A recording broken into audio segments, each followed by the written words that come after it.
জ্যোতিষের third house ও ninth হাউসের ভ্রমণ নিয়ে আজকে আমি একটি ছোট্ট বিষয় শেয়ার করব আমার নিজের অভিজ্ঞতা থেকে। আমরা যারা জ্যোতিষ নিয়ে পড়াশোনা করি তারা সকলেই কম বেশি জানি যে থার্ড হাউস বা তৃতীয় ভব ছোট ছোট ভ্রমণ বা অল্প দূরত্বের ভ্রমণগুলিকে বোঝায়, আর নাইন্থ হাউস বা নবম ভব দূরের ভ্রমণকে বোঝায়। জ্যোতিষের পুরনো সব বই কম বেশি এটাই বলে। কিন্তু এখনকার যুগে অনেক মানুষ সপ্তাহে ৩-৪ বার ধরুন প্লেনে করে এক দেশ থেকে আরেক দেশে যাচ্ছেন তাদের প্রফেশন বা ক্যারিয়ারের দরকারে। যেমন শুধু বিমানের পাইলট বা কেবিন ক্রুদের কথাই ভাবুন, আজকে আমেরিকার নিউ ইয়র্কে তো কালকে লন্ডনে।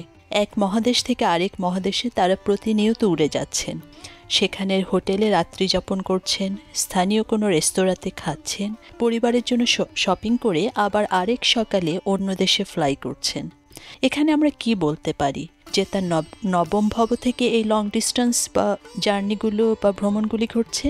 সম্ভবত না।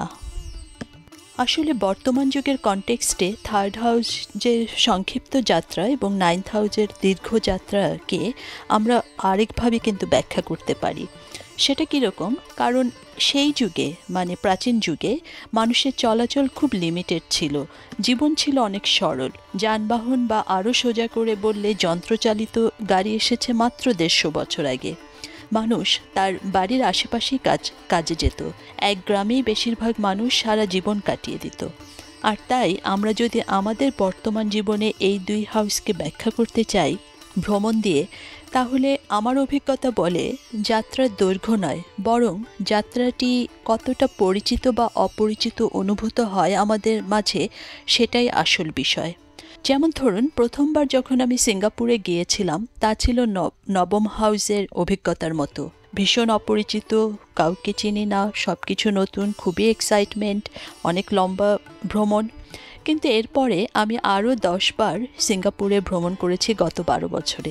এখন সেখানে গেলে পরিচিত মানুষ ও স্থান দেখব, পুরনো বন্ধুদেরকে আলিঙ্গন করব, তাদের জীবনের খবর নিব, এগুলি খুব নর্মাল। এখানে সিঙ্গাপুর যাত্রাটি অনেকটা আমার দৈনন্দিন যাতায়াত বা সংক্ষিপ্ত যাত্রার মতো হয়ে গিয়েছে। এটাই থার্ড হাউসের ভ্রমণের বৈশিষ্ট্য। এতে আর নবম বা নাইন্থ হাউসের সেই অনুসন্ধানের অনুভূতিটি নেই। এ ব্যাপারে কমেন্ট বক্সে যদি আপনারা আপনাদের মূল্যবান মতামত জানান তাহলে আমি সত্যি খুব খুশি হব, কারণ এটা শুধু আমার অবজারভেশন, আপনাদের ডিফারেন্ট অবজারভেশন অবশ্যই থাকতে পারে। সবাইকে অনেক অনেক ধন্যবাদ।